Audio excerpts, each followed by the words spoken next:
Bakanım. Ben İzmir Buca Atatürk İlköğretim Okulu 6F sınıfı Beydanur Özdemir'im. 2. sınıftan beri bu okulda okuyorum. Şu ana kadar hiçbir sorun yaşamadım. Fakat bu sene okula örtülü gelmem sebebiyle birçok sorun yaşadım. Ben 12 yaşındayım. Ve örtünün biz bayanlara farz kılındığının bilincindeyim. Allah'ın emri olduğu için kendi isteğimle örtündüm. Kimse beni bu kararımdan vazgeçiremez. Ama okula örtülü gelmem sebebiyle bana tutanaklar tutuldu. Kınama cezaları verildi. Sürgün kararı çıktı. Fakat ne olursa olsun yılmadım ve yılmayacağım da. Bu mektubu yazmamın sebebi sizden yardım istemem değil. Çünkü benim Allah'tan başka kimsenin yardımına ihtiyacım yok. Hani Hz. İbrahim ateşe atıldığında yeryüzü melekleri gelip sana yardım etmek istiyoruz demişlerdi. Hz. İbrahim ise çekilin, benim sizin yardımınıza ihtiyacım yok. Allah bana yardım edecektir.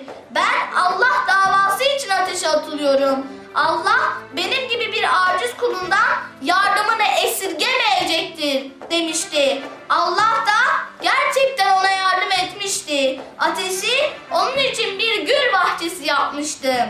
İşte ben de sizden yardım istemiyorum.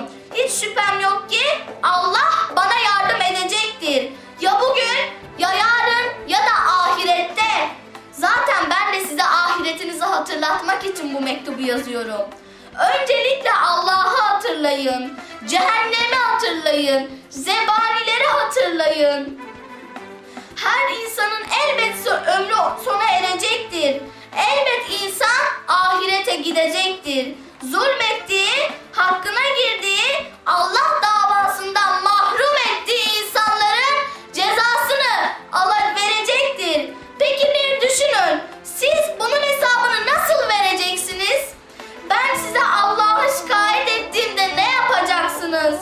Bana verilen sürgün cezalarını, tutanakları gösterince nereye kaçacaksınız? Ben Allah yolu için bir iş yaptım. Siz ise engel olmaya çalışıyorsunuz. Sözde siz de örtü mağdurusunuz. Nasıl bir örtü mağdurluğu olur ki başkalarının örtülerine karışıyorsunuz? Şimdi sizin Yakup'un oğullarından bir farkınız kaldı mı?